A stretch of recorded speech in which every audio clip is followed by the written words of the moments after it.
이사야 66장 3절 한 절입니다. 우리 한 목소리를 읽겠습니다.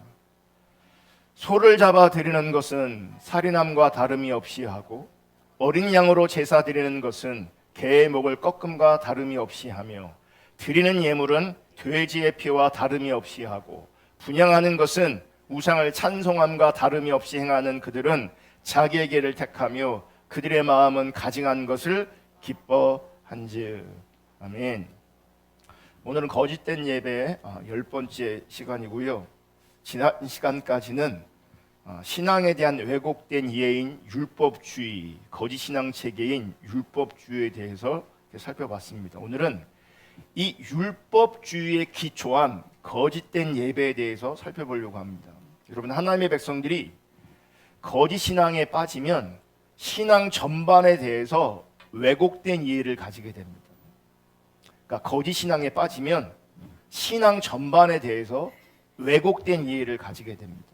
따라서 신앙에 대한 왜곡된 이해를 가지게 된 사람들은 예배에 대해서도 잘못된 이해를 가지게 됩니다. 너무나 당연한 거죠. 그리고 문제는 신앙에 대한 왜곡된 이해를 가지고 있는 우리들의 상태를 전혀 인식하지 못한다는 겁니다. 그것이 얼마나 잘못된 것인 줄을 모른다는 겁니다. 분명한 것은 본인들은 잘못된 것을 모르지만 하나님 앞에서 여러분 분명히 말씀드리지만 거짓신앙 체계는 신앙에 대한 왜곡된 이해는 하나님 앞에서 분명 잘못된 것입니다. 우리에게는 그런 인식이 없지만 하나님 앞에서는 분명 잘못된 겁니다. 그리고 신앙에 대한 왜곡된 이해를 기초로 하여 예배하면, 왜곡된 이해를 가진 예배를 하면 그게 타락한 예배가 되는 겁니다. 하나님의 백성들이 이렇게 거짓신앙 체계에 빠지면, 그리고 율법주의적인 가치관을 가지고 있으면 이제 예배에 대해서 여러 가지 다양한 특징들이 나타납니다. 그리고 그런 특징들을 바라보면서 내가 거짓신앙에 있는가 아닌가를 우리가 분별해낼 수 있는 겁니다. 여러분, 거짓신앙, 특별히 율법주의에 기초한 예배의 특징 중에 하나가 뭐냐면, 특성 중에 하나가 뭐냐면 예배가 하나의 절차로 전락해버린다는 거예요. 예배가 절차가 되는 거죠. 우리가 지난 시간에 율법주의 특성에 대해서 잠깐 나누었는데, 잠깐 볼게요. 율법주의 특성, 하나님과의 옳은 관계보다 교리를 강조한다. 여러분, 하나님과 옳은 관계 가운데 있지 않으면 교리가 아무리 옳아도요, 나는 틀리게 됩니다. 그러니까 나를 옳게 하고 나를 바르게 하는 것은 하나님과의 바른 관계이지 이론이나 경험이나 이 땅의 그 어떤 것이 아닙니다. 그러니까 내가 아무리 올바른 신앙을 전공해서 그 신학의 박사학위를 받았을지라도 하나님과의 관계가 틀어져 있다면, 하나님과의 관계가 무너져 있다면 그분 옳은 신앙이 아닙니다. 또 율법주의 특성은 마음의 자세보다 외부적인 복종을 강조합니다. 또 율법주의 특성은 성령님의 인도를 따르는 것보다 규례와 규칙을 따르는 것을 더 강조합니다. 여러분, 율법주의는 이런 특징들을 가지고 있기 때문에 율법주의에 빠지면 우리의 신앙이 하나의 절차로 전락해버리고 맙니다. 그러니까 예배도 어떻게 되겠어요? 절차로 전락해버리고 마는 거죠. 그리고 이런 이해를 가진 사람들은 정해진 절차를 잘 마치거나 그 예배에 내가 함께하거나 동참하고 있으면 나는 예배를 잘 드린 것으로 스스로 여기게 돼 있어요. 그러니까 예배도 정해진 절차, 순서, 그리고 내가 그 모임에 그 시간에 거기에 있었는가, 이런 것들이 굉장히 중요한 초점이 되는 거죠. 근데 여러분, 예배의 핵심은 하나님과의 만남입니다. 절차를, 순서를 무시하자는 게 아니고요. 예배의 본질은, 예배의 핵심은 하나님과의 만남이라는 겁니다. 그리고 예배는 하나님을 알고 더욱 사랑하는 하나님과 친밀한 교제를 위한 수단이 되어지는 거예요. 그래서 보세요. 예배의 핵심은 하나님을 만나는 겁니다. 예배는 하나님을 알고 하나님을 더 사랑하는 겁니다. 아멘. 하나님과 친밀한 교제 가운데 있는 거죠. 그래서 주님을 알고 사랑하고 주님과 바른 관계 가운데 있고 주님과 친밀한 교제 가운데 있기 위해서 너무나 중요한 수단이 뭐냐면 예배가 되는 거죠. 그래서 주님을 향한, 주님을 알고 싶고 주님을 사랑하고 싶은 사람들에게는 뭐가 소중해지냐면 예배가 너무너무 소중해집니다. 왜냐하면 예배를 통해서 주님을 알고 예배를 통해서 주님을 만나고 예배를 통해서 주님과 사랑의 교제 가운데 나아갈 수 있기 때문에 그래요. 그래서 예배의 핵심은요, 하나님을 만나는 겁니다. 그 주님을 만나는 수단이 예배가 되는 거죠. 그런데 율법주의에 기초한 예배는 예배의 핵심인 하나님과의 만남, 하나님과의 친밀한 교제에 대해서는 아무런 관심을 쏟지 않습니다. 그냥 예배에 내가 참석했느냐, 그 예배의 순서와 절차에만 온통 관심을 가집니다. 그러니까 내가 그 예배에 함께 했냐, 함께 하지 않았냐, 여기에 관심이 있다는 거죠. 그러니까 마치 어떤 분을 위해서 정성껏 선물을 준비하는데 포장지를 너무 아름답게 했는데 알맹이가 없는 것과 똑같은 거죠. 순서는 좋은데, 절차는 아름다운데, 그 아름다운 순서와 절차로 드리는 그 예배 가운데 내가 동참하고 있는데 정작 하나님과의 만남은 없는 거죠. 여러분, 코로나 시대 이런 가치관이 막 드러나더라고요. 제가 보기에. 여러분, 성경에 보면 하루에, 그러니까 주일날 우리가 모임을 대부분의 교회들이 2번 하거든요. 그러니까 주일 낮 예배, 저녁 예배. 근데 꼭 2번 그렇게 드려라라고 성경에 써있지는 않아요. 근데 보편적으로 그렇게 이제 자리매김되어졌습니다. 그래서 예전에는 우리 한국교회는 주일 낮 예배를 드리고 저녁 예배를 드렸습니다. 그리고 예전에는 교회가 동네 교회 개념이었어요. 성도들 중에 차 있는 사람이 없었어요. 다 동네 교회를 다녔어요. 그러니까 주일 낮 예배 끝나면 다 돌아가서 집에서 식사들 했고 또 저녁에 모여서 또 예배 드렸고 그렇게 했거든요. 근데 어느 순간 사회가 급속히 변하기 시작했습니다. 그러니까 동네 개념이 아니에요. 이제 차들을 다 가지고 있고 다른 지역으로 이사를 가고 그러다 보니 모이면 뭐예요? 밥을 먹어야 되는 거예요. 흩어지면 저녁에 모이는 게 안 되니까 어떻게 해요? 이제 오후에 모이게 되는 거죠. 그래서 주일 낮 예배 드리는 주일 저녁 예배 드리던 것이 낮 예배와 오후 예배로 이렇게 바뀌었습니다. 이때도요, 저녁 예배를 오후 예배로 가는 것을 타락이라고 말하는 사람들이 있었어요. 왜 그런지 아세요? 예배의 순서, 절차, 전통 이런 게 중요했기 때문에 그래요. 지금도 한국교회 침체의 이유를 저녁 예배를 안 드려서라고 진단하는 분들이 있습니다. 그 저녁 예배를 드려야 된다. 저녁 예배를 부활해야 된다. 어쨌든 평소 같으면 주일 낮 예배를 드리고 식사하고 주일 오후 예배를 드리면 되는데 코로나 때문에 한동안 우리가 식사를 못했단 말이죠. 그랬더니 어떤 교회에서는 주일 오전 예배를 드리고요, 잠깐 쉽니다. 한 20분 정도 쉽니다. 그리고 나서 오후 예배를 또 드리는 거예요. 왜요? 옛날에 2번 했으니까. 낮 예배, 오후 예배를 구분했으니까. 네. 그러니까 옛날 같으면 식사를 하면 오후에 따로 모이면 되는데, 정상적으로 모이면 되는데 식사를 못 하니까 어떻게 해요? 가서 식사해야 되잖아요. 그러니까 오전 예배도 기존보다는 좀 짧게 드리고 한 20분 쉬고 다시 이어서 예배를 또 드리는 거예요. 또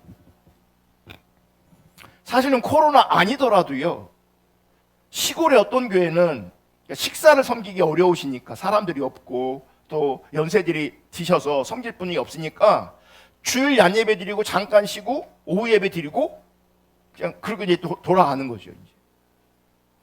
왜 이렇게 해야 되냐고요. 왜 이렇게 해야 되냐고요. 왜? 예배의 순서나 절차나 횟수 이런 게 중요하기 때문에 그렇게 하는 겁니다. 그러니까 우리가 볼 때는 죄 짓는 게 아니잖아요. 예배하는 거잖아요. 예배를 또 2번 드리는 거잖아요.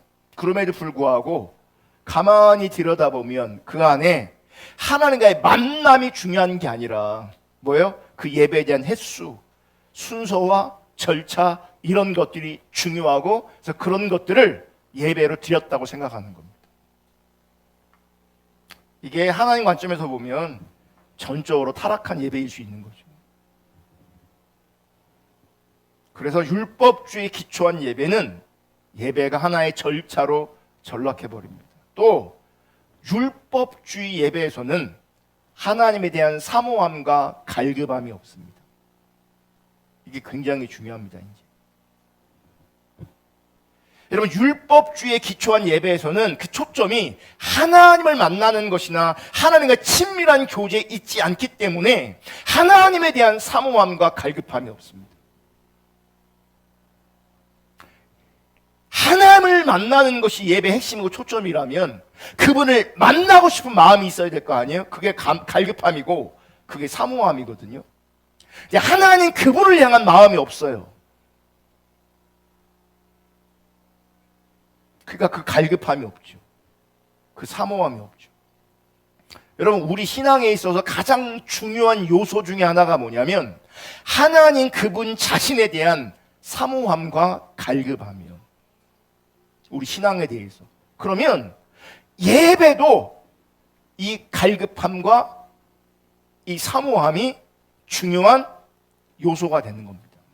시편 42편 1절에 보면 하나님이여 사슴이 시냇물을 찾기에 갈급함같이 내 영혼이 주를 찾기에 갈급하나이다.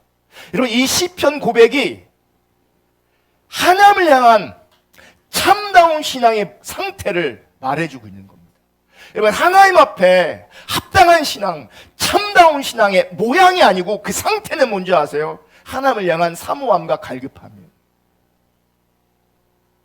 우리 안에 이 사모함과 갈급함이 있기를 주님의 이름으로 축복합니다.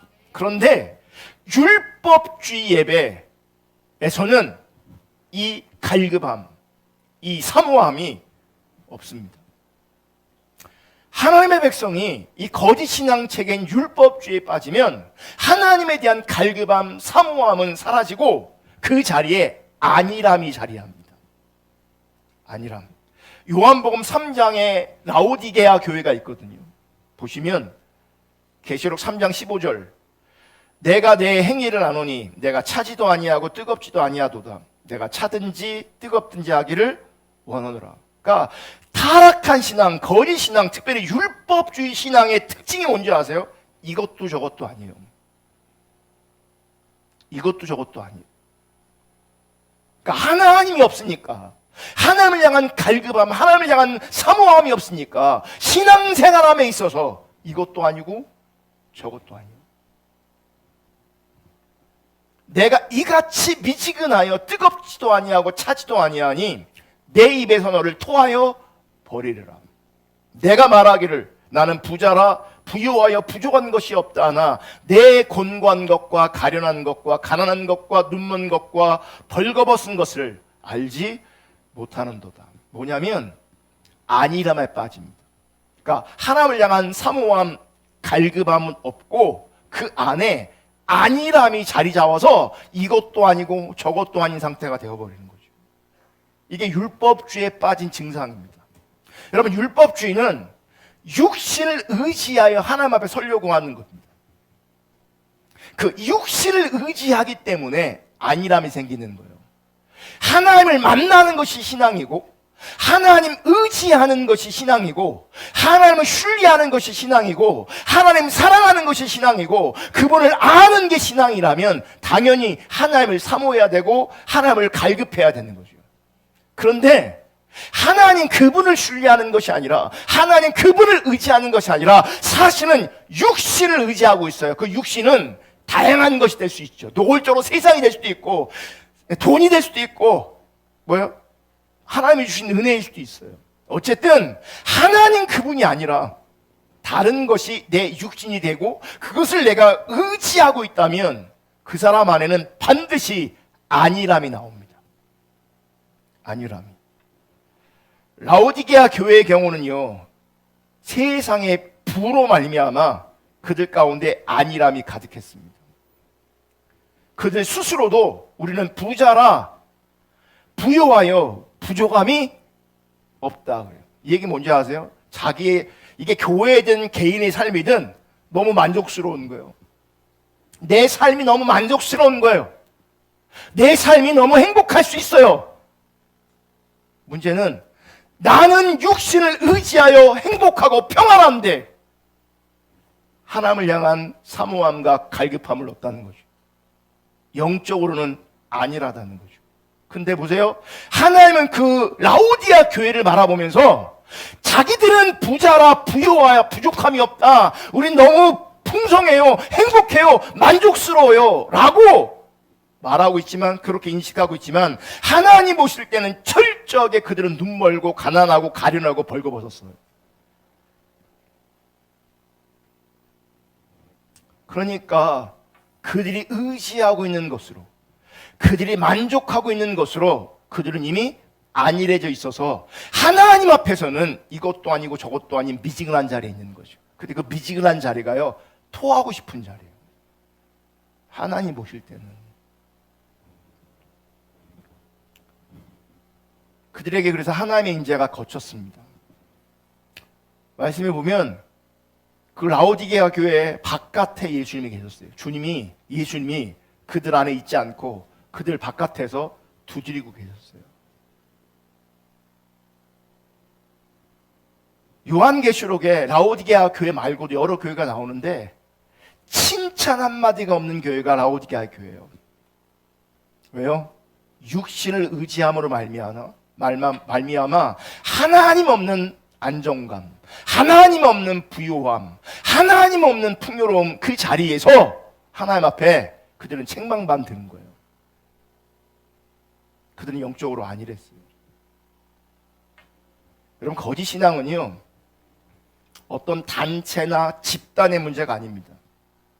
이건 개인의 가치관의 문제일 수 있습니다. 그러므로 우리가 이단에 속하지 않았을지라도, 아니 하나님 관점에 분별력이 없어서 노골적으로 거짓 신앙을 추구하는 그런 교회를 다니지 않을지라도, 아니 반대로 신앙의 본질을 추구하는 교회에 다닐지라도, 아니 거짓 신앙이니 율법주니 하는 좀 어려운 단어를 굳이 쓰지 않더라도 여러분, 내 안에 하나님을 향한 갈망함과 하나님을 향한 사모함이 없다면 그분은 지금 하나님 앞에서 바르지 않은 신앙 상태에 있는 겁니다. 그건 바른 신앙이 아닙니다.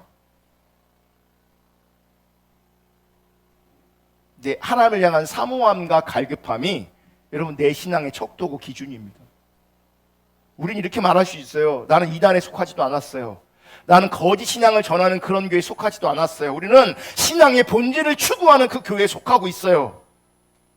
하지만 여러분은 하나님을 찾지 않고 하나님을 향한 갈급한 사모함이 없다면 여러분은 거짓 신앙 가운데 있는 거예요. 여러분 율법주의 가운데 있는 거예요. 왜냐하면 율법주의는 단체나 집단의 문제가 아니고요, 하나님과 관계성 안에서 내 가치관의 문제예요. 내가 육신을 의지하기 때문에, 하나님 말고 육신을 의지하고 있기 때문에 내 안에 하나님을 향한 사모함과 갈급함이 없는 거예요. 여러분, 그게 만들어지지 않습니다. 여러분, 지금 하나님을 향한 갈급함, 하나님을 향한 사모함이 여러분 가운데 없다면 분명한 것은 여러분 지금 육신을 의지하고 있는 겁니다. 육신을 의지한 연고로 여러분 안에 안일함이 있는 겁니다. 그래서 하나님을 향한 사모함과 갈급함이 없는 겁니다. 여러분, 육신을 의지하는 사람은 하나님을 향한 배고픔과 갈망함이 아니라 세상을 향한 혹은 사람들을 향한 배고픔과 갈망함이 그 영혼을 지배하고 있습니다. 아니, 어떤 경우는 이미 육신을 의지하는 것으로 이미 배불러서 라오디게아 교회처럼 나는 부유해, 풍요로워, 나는 부족한 게 없어, 나는 내 삶의 자리에 충분히 만족하고 있어. 그게 배부름이거든요. 그래서 육신으로 말미암아 충분히 배불러서 하나님을 향한 배고픔이 아니라 영적 안일함이 우리를 지배하고 있어요. 어떤 사람들은. 그래서 말로는 나는 하나님의 은혜가 필요해요. 말로는 나는 하나님을 찾아야 돼요. 하지만 그들에게는요, 하나님 찾는 게 잘 안 됩니다. 왜 안 되는 줄 아십니까? 이미 나는 육신을 의지하고 있고, 나는 이미 배불러 있고, 안일한 자리에 있기 때문에 진단을 하는 것처럼 보이지만 그 진단이 나를 심각하게 인식하지 못하게 합니다. 배불러 갖고요, 하나님을 향한 갈급함을 만들어낼 수가 없어요. 그래서 말씀과 기도로 하나님 찾는 게, 간절함으로 하나님 예배하는 게 안 됩니다. 안 됩니다. 여러분, 제가 뭐 검사처럼 수사하듯이 여러분의 삶의 자리에 찾아가서 조사하는 거죠. 몇 시에 일어났나, 뭐 했나, 뭐 먹었나 조사하잖아요. 거기에 하나님을 향한 사모함과 갈급함이 있는 것 같으세요? 많은 사람들 가운데 물어보면 큐티해야죠, 기도해야죠, 하나님 찾아야죠, 저는 은혜가 필요해요 라고 말하지만 내 변하지 않는 삶, 그 안일한 삶은 반복되고 있어요. 지속되고 있어요. 왜요? 하나님을 향한 갈급함, 하나님을 향한 사모함이 없기 때문에 그래요. 왜 그 사모함과 그 갈급함이 없는가? 신앙이 왜곡되어 있기 때문에. 지금 내 신앙에 문제가 있는 거예요. 혹시 이런 분 이 자리에 계시다면 빨리 돌이킬 수 있기를 주님의 이름으로 축복합니다. 그 육신을 내려놓으셔야 돼요. 그 육신 의지하는 게 내려져야 돼요. 그러면 하나님을 회복할 수 있습니다. 육신 의지하는 게 내려지지 않으면 기억하십시오. 하나님 그분을 회복하는 건 불가능합니다. 두 마음을 품을 수 없거든요. 둘 다 의지할 수 없거든요. 세 번째로, 율법주의 예배에서는 하나님에 대한 기대감이 없습니다. 하나님을 향한 기대감. 하나님에 대한 기대감이 없는 것이 여러분 율법주의에 대한 또 다른 증상입니다. 아까 그랬죠. 예배 핵심은 뭐라고요? 하나님과의 만남이라고요. 하나님과 만남? 그러니까 예배 가운데, 내가 예배하러 나와서 예배 가운데 하나님 나한테 임하시고 나를 만나주시고, 그래서 내 내면에 혹은 내 삶에 놀라운 일들 행하시고 우리를 기도해 주시기를 열망하는 마음이 우리 가운데 있어야 되는 거죠. 그러니까 그분 자신을 사모하고 갈망함을 가지고 예배에 나오고 그분께 나아가서 그분께서 우리 가운데 임하시기를 기대해야 된다고요. 그분을 만나기를 기대하고 그분께서 내 안에 일하시기를 기대해야 된다고요. 그런 열망이 우리 가운데 있어야 된다고요. 그런데 율법주의에 빠져있는 사람들은요, 여전히 절차와 순서를 생각하고 그 예배에 참석했냐 참석하지 않았냐는 따질지 모르겠지만 하나님이 내 삶에 오셔서 내 예배하는 내 자리에 오셔서 나를 만져주시고 나를 만나주시고 내 속에 일해주시는 것들은 기대하지 못한다. 그런 기대가 전혀 없어요. 영국의 웨스터민스터 채플에서 목회하셨던 로이 존스 목사님, 이분이 되게 중요한 분이고 정말 놀라운 분이고 하나님께서 쓰셨던 분인데, 이분의 후임인 알트 킨덜 목사가 이런 얘기했습니다. 예배의 중차대한 요소 중 하나는 기대감이다. 내가 예배할 때에 나한테 임하시는 주님을 기대하는 것, 참여하는 게 아니라 절차를 순서를 진행하는 그 자리에 있는 게 아니라 그 예배를 통해서 만나게 될 그분을 기대하는 것, 그분이 나를 만져주시고 위로해 주시기를 기대하는 것. 예배에서 그 주님을 기대하는 것은 너무 중요하다 그러는 거죠. 어떤 좋은 일이 일어나리라는 기대감, 교회에 가면서 어떤 좋은 일이 일어날 것을 기대하지 않는 것보다 더 슬픈 일은 없다. 심지어 사람들은 아무 일도 일어나지 않을 것을 믿는다. 여러분, 생각 없이 예배에 오고 생각 없이 예배에 참여하고 있다면 지금 하나님을 향한 기대감이 없는 거예요. 그 얘기는 거짓 신앙인 거예요. 다시 말씀드리지만 거짓 신앙은 이단이나 단체나 집단을 얘기하는 게 아니라고요. 내 안에 하나님을 갈급함, 사모함이 없고 하나님을 향한 기대감이 없다면 그게 거짓 신앙이라고요. 내가 거짓 신앙일 수 있고 우리 지체가 거짓 신앙일 수 있고 우리 자녀들이 거짓 신앙일 수 있다고요. 하나님을 향한 기대함이 없는 우리가. 로이드 존스 목사님도 이렇게 얘기합니다. 그러한 사람들의 종교나 예배는 생명력 있는 것이 전혀 없습니다. 그래서 그러한 사람들이라 하지, 그러한 사람들은 정확해. 그러니까 그분이 표현한 그러한 사람들은 죽은 정통주의에 있는 사람들이고, 죽은 정통주의에 있는 사람, 정확하게 거짓 신앙인 율법주의에 있는 사람들이에요. 이런 사람들의 죽은 정통주의에 빠진 사람들, 율법주의에 빠진 사람들의 종교나 신앙이나 예배는 생명력이 있는 것이 전혀 없다. 그들이 예배 가운데 생명력이 없다는 거예요. 그들은 아무것도 기대하지 않는다. 아무것도 기대하지 않아요. 아무것도 얻지 못하고 아무 일도 일어나지 않습니다. 하나님의 집에 가지만 하나님을 만날 생각도 하지 않습니다. 하나님을 기다린다는 마음도 없습니다. 예배 시간에 어떠한 일이 일어날 수 있다는 생각조차 하지도 않습니다. 아니, 우리는 주일 아침마다 언제나 그러한 일을 하고 있습니다. 그것이 관례가 되었습니다. 그것이 습관입니다. 그러니까 지금 로이드 존스 목사님이 그 시대의 영국 교회들을 향해서 이런 얘기하는 거예요.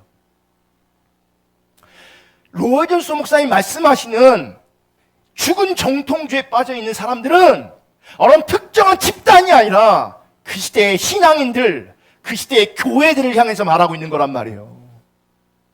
그들이 매주 예배하는 자리로 오지만 하나님을 전혀 기대하고 있지 않다고요.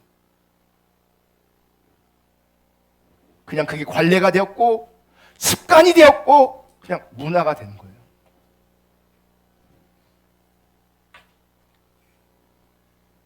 그저 그렇게 하는 것이 옳은 일인 것처럼 생각합니다.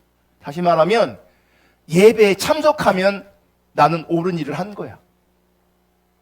옳은 일을 한 거야. 그러면 하나님은요, 당연히 우리가 예배하는 자리에 있어야죠. 하지만 예배 자리에 있는 것을 기뻐하는 게 아니고요, 예배하는 것을 기뻐하는 거예요. 예배하는 자리에 있어도 내가 예배자로 주님을 향하지 않으면, 그분을 갈급해하고 그분을 사모하고 그분을 기대하지 않는다면 그건 예배가 아니에요. 그건 예배가 아니라고요. 사실은 우리가 그런 얘기, 저는 모태신앙이요, 저는 신앙생활 한 20년 했어요, 30년, 그런 얘기 하거든요. 그런데 예배에 참석한 횟수가 우리의 신앙의 경륜이 아니에요.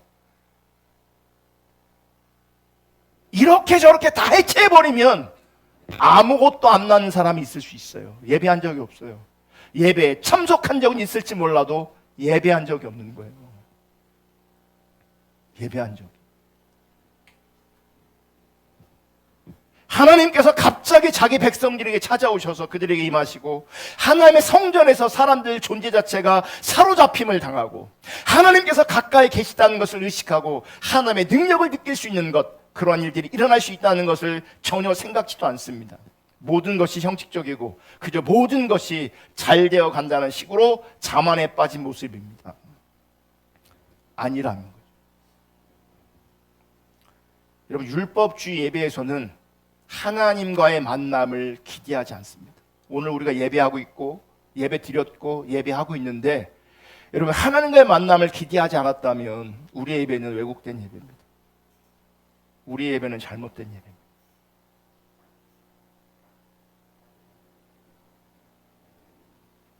또 율법주의 예배에서는 그저 절차에 대한 외부적인 복종의 강조점을 줍니다. 그러면 원래 성경에서 말하는 진정한 예배의 한 부분은 상한심령의 예배입니다. 시편 51편 17절 보겠습니다. 시편 51편 17절. 하나님께서 구하시는 제사는 상한심령이라. 하나님이여, 상하고 통회하는 마음을 주께서 멸시하지 아니하시리이다. 하나님이 구하시는 제사는 상한심령이고, 상하고 통회하는 마음을 주께서 멸시하지 않으신다고 말씀하고 있어요. 또 이사야 57장 15절. 지극히 존귀하며 영원히 거하시며 거룩하다 이름하는 이와 같이 말씀하시되 내가 높고 거룩한 곳에 있으며 또한 통회하고 마음이 겸손한 자와 함께 있나니. 여러분, 이 상한 심령, 통회하고 겸손한 자와 하나님은 함께 하십니다. 이는 겸손한 자의 영을 소생시키시며 통회하는 자의 마음을 소생시키려 함이라. 누구를 만나 주시냐? 하나님이. 그럼 상한 심령을 만나 주십니다. 통회하고 겸손한 심령을 만나 주십니다. 그들을 일으켜 세워 주십니다. 아멘. 하나님이 찾으시는 예배는 상한 심령이고요. 여기서 말하는 상한 심령은 가난하고 애통한 마음을 말하는 겁니다. 그리고 가난하고 애통한 마음을 가진 그들에게 하나님이 함께 하십니다. 여러분, 하나님 앞에서 우리 마음이 가난하고 애통한 것은 우리 신앙의 전반에 매우 중요한 요소입니다. 그러니까 누가 지금 깨어있냐, 누가 지금 잘 가고 있냐, 뭘로 확인할 수 있는지 아세요? 이 마음에 가난함이 있느냐, 애통함이 있느냐, 이거를 보면은 잘 가고 있구나, 은혜가 있구나, 이런 게 보입니다. 근데 정말 많은 사람들 안에 이 마음의 가난함, 이 애통함이 안 보입니다. 안 보여요. 그리고 이 가난함과 애통함이 안 보이는 사람들을 추적해 보면 그들은 거의 100% 육신을 의지하고 있습니다. 육신을. 예수님께서 마태복음 5장 3절 4절 이렇게 말씀하세요. 심령이 가난한 자는 복이 있나니 천국이 그들의 것이며 애통하는 자는 복이 있나니 그들이 위로를 받을 것입니다. 이런 마음이 가난하다는 것은 내 속에 하나님 앞에 내놓을 만한 어떤 선한 것이 없음을 인식할 때에 이 가난함이 나와요. 이거는 종교적 감성을 말하는 게 아니에요. 어떤 사람들은 이제 오해할 수 있어요. 그리고 이 감성 얼마든지 우리가 연기해낼 수 있어요. 우리가 만들어낼 수 있어요. 그런 게 아니고, 그래서 꼭 울어야 된다 이 얘기가 아니에요. 슬픈 감정이 있어야 된다 이 얘기가 아니에요. 그게 아니에요. 하나님 앞에 내 속을 보니 하나님 앞에 내놓을 만한 그 어떤 선한 것이 없음을 인식하는 자세가 마음이 가난이요. 그럼 애통하는 마음 뭐예요? 그래서 자기에게는 하나님의 은혜가 절박하게 절실하게 필요하기 때문에 하나님의 은혜를 구하는 자세가 애통하며, 이런 자세에 눈물이 동반될 수도 있고 어떤 슬픔이 동반될 수도 있는 거죠. 하지만 눈물과 슬픔의 감정이 아니라 나를 제대로 보는 거예요. 내 속에 선한 것이 하나도 없음을, 하나님께 내놓을 만한 그 어떤 것이 없음을 인식하여, 그래서 은혜가 절박하게 필요한 나를 인식하여 하나님의 은혜를 간절히 구하는 그 자세가 마음이 가난하고 뭐예요? 애통하는 자세예요. 그리고 이런 자세로 예배할 때에 그 예배가 하나님께서 받으시는 예배가 되는 거예요. 그리고 그렇게 예배하는 자들을 하나님께서는 돌보십니다. 이사야 66장 2절 다 같이 읽습니다. 시작. 나 여호와가 말하노라. 내 손이 이 모든 것을 지었으므로 그들이 생겼느니라. 물은 마음이 가난하고 심령이 통회하며 내 말을 듣고 떠는 자, 그 사람은 내가 돌보려니와. 이게 남은 자의 자세거든요. 이게 무릇 마음이 가난하고 심령에 통회하며 내 말을 듣고 떠는 자, 그 사람은 내가 돌본다. 하나님이 그 사람을 주목해서 보시고 그를 인도해 가십니다. 아멘. 한편으로는요, 제가 세상에서는 내가 선택받는 일이 많이 없어요. 제가 그렇게 뛰어난 사람이 아니거든요. 그러니까 영화를 보면 주연이 있잖아요. 주연 배우들이 있잖아요. 근데 우리는 다 주연하고 싶잖아요, 사실은. 안 그러세요? 근데 저는 항상 어떤 사람이냐면 주연이 아니에요. 그 주변에 있는 사람 같아요. 항상. 네.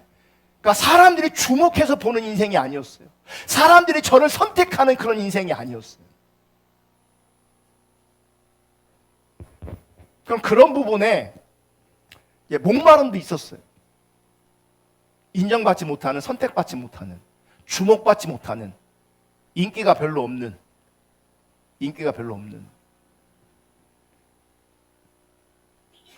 그러니까 뭐 행거 추첨을 해도 저는 뽑힌 적이 거의 없어요. 항상 속으로는 간절함이 있어요. 예. 뭐 상품 별거 아닐 때는 괜찮은데요. 어느 이제 목사님들 뭐 가면은 이제 막 경품이 좋을 때가 있어요. 좋은 게 나올 때가 있거든요. 그러면 기대하는 마음이 있거든요. 나도 하나 걸려봐라. 걸린 적이 없다니까요. 네, 걸린 적이 없어요. 근데 사람들은 나한테 주목하지 않지만, 나를 알아주지 않지만, 내가 애통함으로, 마음이 가난함으로 하나님 말씀 앞에 떨 때 하나님이 나를 주목해 보세요. 하나님 나를 인도하세요. 아멘. 저는 우리 젊은이들을 보면, 우리 아이들을 보면요, 꽤 자기 관리들을 잘하는 것 같아요. 어느 때 보면 꽤 훌륭해요. 우리 애들, 큰애, 둘째 지금 다 서울 가 있잖아요. 저는 그 나이 때 집 떠난 적이 없거든요. 상상도 못하는 일이었거든요. 정말 상상, 내가 낸 새끼들이지만 참 대단하다 속으로 생각을 해요. 어떻게 집 떠날 생각을 할까? 나 닮은 녀석이 막내예요. 집 떠날 생각을 안 해요. 우리 막내한테 제일 좋은 학교는 집에서 제일 가까운 학교예요. 서울대학교가 아니고. 그러니까 열심히 살고 잘해요. 요즘엔 운동도 열심히 해요. 운동도. 근데 가만히 보세요. 제가 얘기하고 싶은 게 이거예요. 여러분, 나를 아무리 잘 관리해도, 결국 우리의 인생은, 우리의 몸은 무너지게 돼 있어요. 무너지게 돼 있어요. 별거 없다고. 내가 아무리 계획하고, 아무리 준비를 잘하고, 아무리 열심히 살아도 하나님이 인도하신 것이 아니었다면 무너지게 돼 있고 의미 없어지게 돼 있어요. 세상은 나를 주목하지 않아도, 사람은 나를 주목하지 않아도 하나님과 바른 관계 가운데 있을 때 내 인생 순간순간마다 하나님이 인도하셨다, 하나님이 돌보셨다, 하나님의 은혜였다라고 말할 수 있는 것이, 그 말할 수 있는 것이 많은 것이, 그것이 신앙생활인 거예요. 내가 선택한 것들은, 내가 잘 관리한 것들은, 내가 해낸 것들은 결국엔 무너지게 돼 있다고요. 그리고 아무리 화려하게 일어났어도 라오디아 교회처럼 나는 부유하여, 부자라 부여여 부족함이 없다, 나는 편안하다, 나는 행복하다, 나는 만족스럽다, 아무리 외쳐도 그것조차도 나중에는 무너지게 돼 있어요. 의미 없게 돼 있고요. 하나님이 돌보시고 하나님이 인도하셔서 하나님으로 말미암아 선택된 것들, 하나님의 은혜로 주어진 것들만 우리 가운데 의미가 있고, 끝내 하나님으로 주어진 그 영원한 생명이 우리 가운데 영원히 남아있는 겁니다. 하나님이 돌보셔야 돼요. 내가 만들어가는 것도 중요할 수 있지만 이 세상에서는 정말 중요한 건요, 하나님이 내 인생을 이끌어 가셔야 돼요. 정말 하나님이 돌보시는 인생 될 수 있기를 축복합니다. 우리 젊은이들, 우리 청년들, 정말 하나님이 돌보시는 인생 되셔야 합니다. 내가 만들어가는 인생이 아니라, 내가 선택하는 인생이 아니라 하나님이 돌보시고 하나님이 인도하시는 인생이어야 되는데, 하나님이 돌보시고 하나님이 인도하시는 인생은 그냥이 아니에요. 심령이, 마음이 가난하고 심령에 통회하며 내 말을 듣고 떠는 그 사람을 돌보시고 주목하여 보신다고요. 제 자존감이 어디서 회복되는지 아십니까? 제가 어렸을 때 기억이 있어요. 배구부 시험을 봤거든요. 친구를 여러 대. 이게 분위기잖아요. 분위기예요, 분위기. 배구부 하자, 뭐 농구부 하자 이렇게 하거든요. 나는 하고 싶은 마음이 없어도 가까운 친구들이 뭐 하자고 그러면 같이 우르르 가게 돼 있어요. 예. 배구부를 이렇게 시험을 봤어요. 그래서 우르르 가서 친한 친구들은 다 됐는데 나만 떨어졌어요. 정말 나만 떨어졌어요. 얼마나 서럽든지. 얼마나 서럽든지. 막 울었어요, 제가. 초등학교 4학년 때. 예, 그런 걸 하면 내가 선택되지 않는다니까요.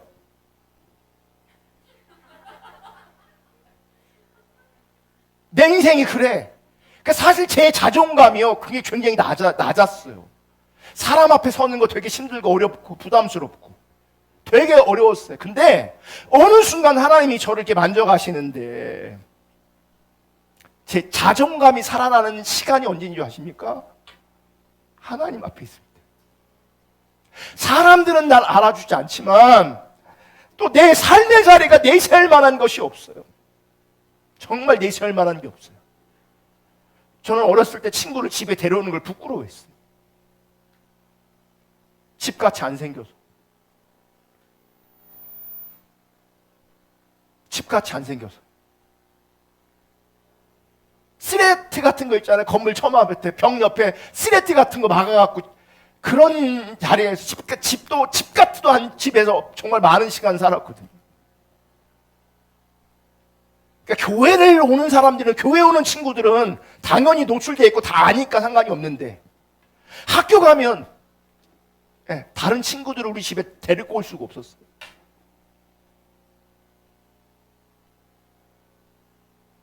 니네 집에 냉장고 있냐?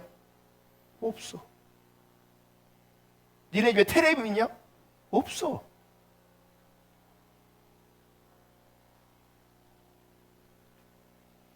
내세울 만한 것도 없고 인정받을 만한 것도 없고 없어요. 근데 어느 날 하나님 그분이 내게 오셨어요. 하나님 그분이 내게 오셔서 내가 너를 사랑한다고 말씀하셨어요. 아직도 저는요, 어떤 자리에 가면 어떤 사람들을 만나면 위축됩니다. 내놓을 만한 게 없어서.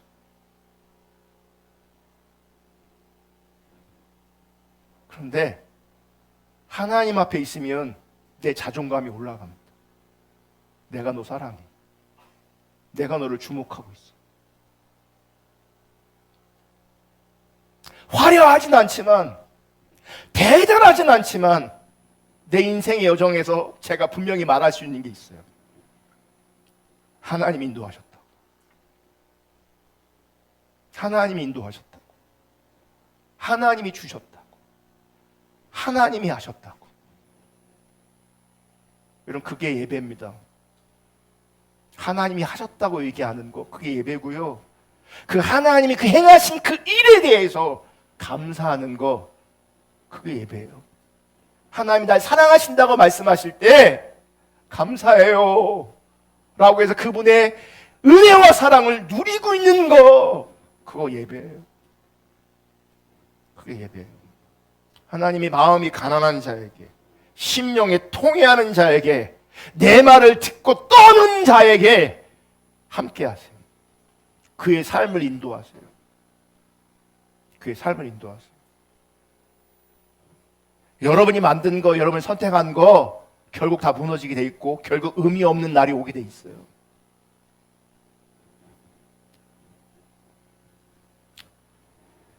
그럼 신앙의 본질인 하나님을 알고 하나님 사랑하기를 추구하는 성도들은 바로 이런 가난한 마음과 애통한 마음을 갖게 됩니다. 아멘.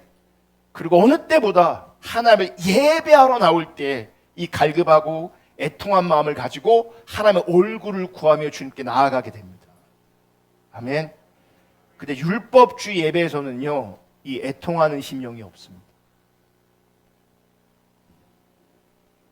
율법주의에 기초한 거짓된 예배에서는 하나님을 아는 것이나 하나님과의 관계에 초점을 맞추지 않습니다. 그래서 율법주의 예배에서는 가난하고 애통한 마음의 자신의 삶에는 관심이 없습니다. 그저 외부적인 절차와 형식에 그 초점이 맞추어져 있습니다. 사람들은 그래서 율법주의를 어떤 분은 종교의 영이라고도 해요. 종교의 영. 그러니까 신앙이, 예배가 주님을 만나는 것이고 주님과 교제하는 것이고 주님과 함께하는 것이고 주님을 따라가는 것, 이게 신앙의 올바른 이해인데 신앙이 종교가 되는 거예요. 종교가 돼버리면 형식, 절차, 모양 이런 것들이 중요해지고 신앙생활은 예배에 참석한 것으로 내가 예배 드렸다라고 스스로 여기게 돼 있는 거죠.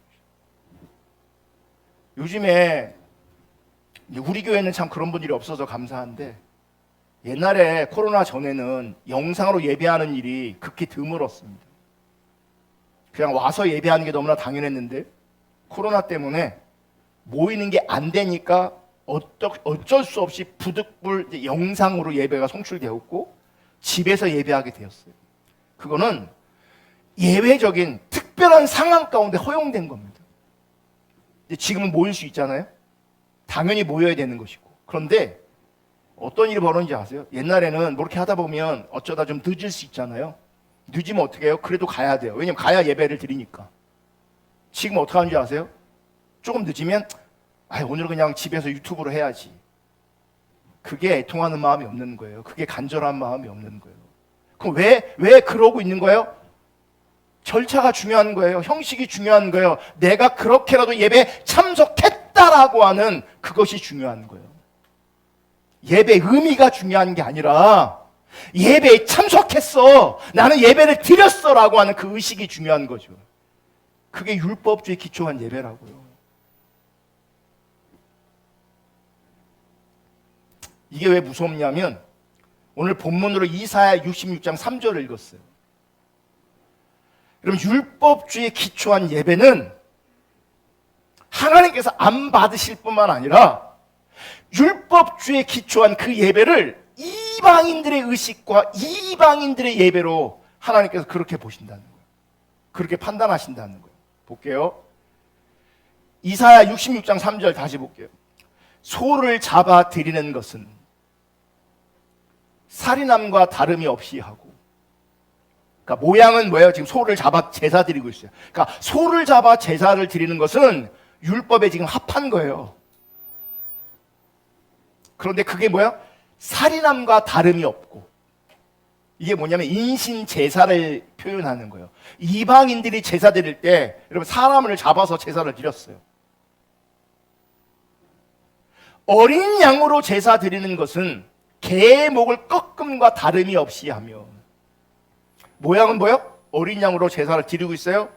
실제는 뭐예요? 하나님은 개의 목을 꺾음과 다름이 없다. 이것도 먼저 이방인의 예배예요. 드리는 예물은 돼지의 피와 다름이 없이 하고, 분향한 것은 우상을 찬송함과 다름이 없이 행하는 그들은 자기의 길을 택하며 그들의 마음은 가증한 것을 기뻐한지. 이거를 세 번으로 다시 읽어드릴게요.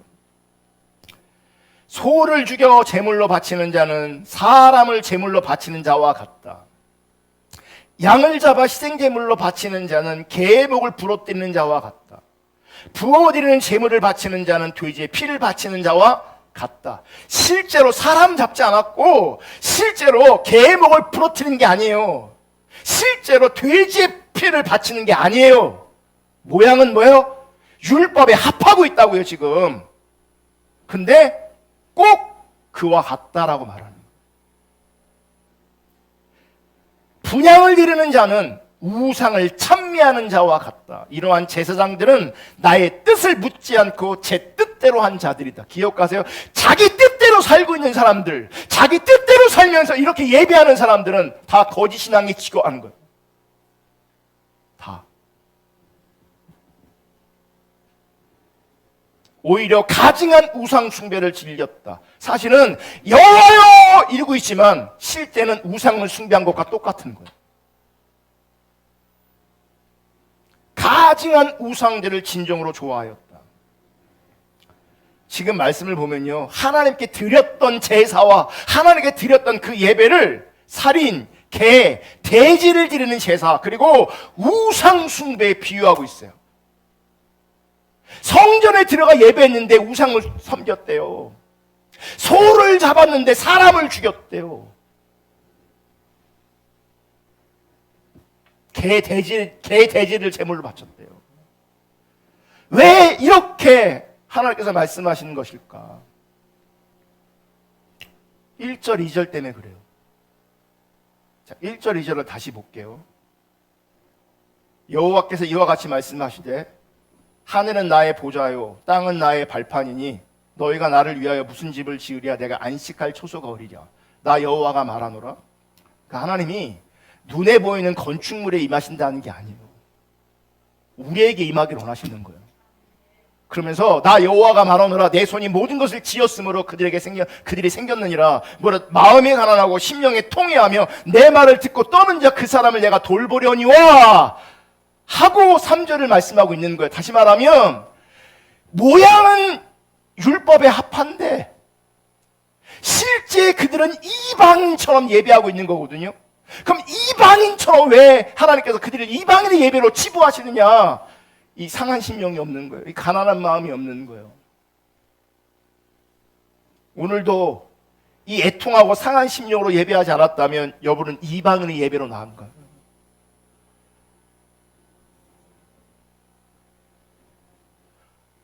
모양은 소를 잡아드렸는데, 모양은 어린 양이었는데, 모양은 드리는 예배였는데, 모양은 분향하는 것이었는데 하나님은 그렇게 읽지 않으세요.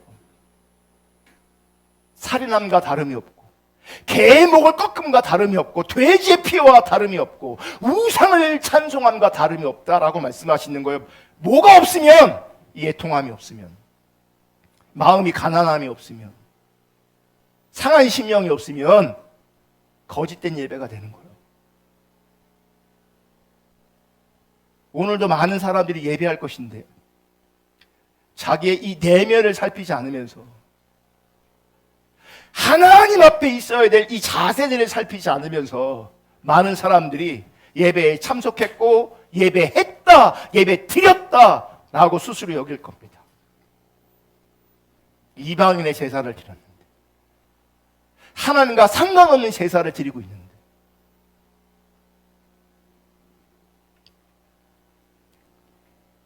이 부분에 어떤 주석가가 이렇게 썼어요. 그냥 읽어드릴게요. 빨리 읽어드릴게요.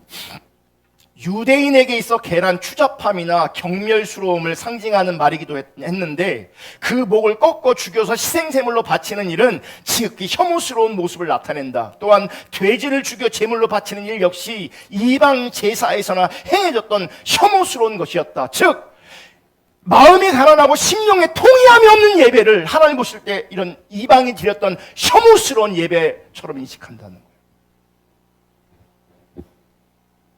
그런데 본절은 율법이 허용하고 있는 소 및 어린 양의 제사를 이방의 제상인 양 부정적으로 묘사하고 있다. 이 절을 고려하면 이 난제는 쉽게 풀린다. 하나님이 원하시는 제사는 제사의 바른 정신을 깨닫고 그 정신에 입각해 드리는 제사인데 그 제사란 가난한 마음으로 드리는 제사이다.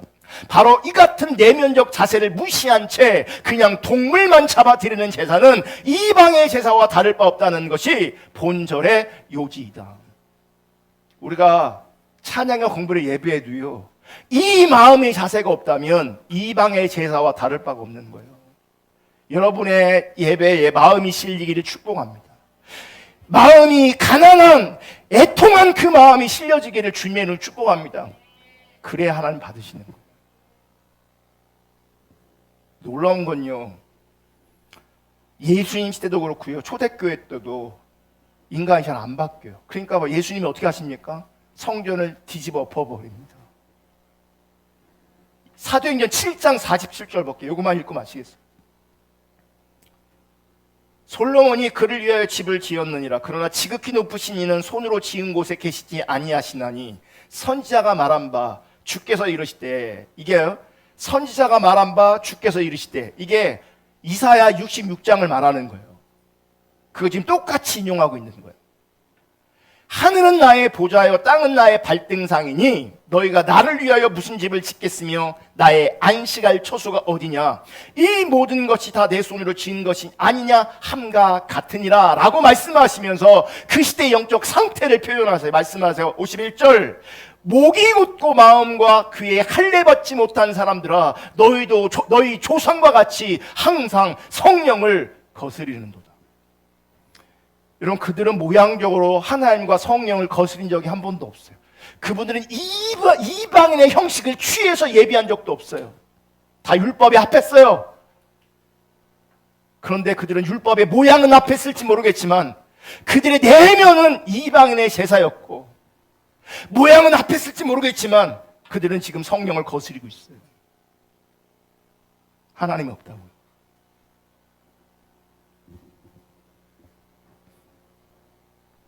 우리의 형식, 우리의 순서, 우리의 모양도 중요하지만 그 어떤 것보다도 중요한 것은 예배로 나아가는, 하나님께 나아가는 우리들의 마음의 자세입니다. 이 자세가 하나님 보시기에 합당하지 않으면 정확하게 율법주의 기초에서 예배하고 있는 겁니다. 예배에 참석한 게 중요한 거고, 그 순서가 중요한 거고, 절차가 중요한 거고, 나는 예배했다라고 스스로 여겨버리는 겁니다. 여러분, 매 주일 우리가 모일 때 하나님을 향한 사모함과 갈급함으로 올 수 있기를 축복합니다. 예배를 통해 주님이 나를 만나주시기를, 주님이 내 안에, 우리 안에 일하시기를 기대하는 열망이 있기를 축복합니다. 마음이 가난하고 애통하는 마음으로 주의 은혜를 구하기로 합니다. 그런 예배 가운데 주님께서 임하시는 겁니다. 그리고 그런 자를 하나님께서 돌보시는 겁니다. 그래서 우리는 하나님이 하셨다고, 하나님이 인도하셨다고 감사함으로 주 앞에 또 예배할 수 있게 되어지는 거죠. 그런 은혜가 우리 가운데 있기를 축복합니다. 다음 주에 이어서 또 하겠습니다.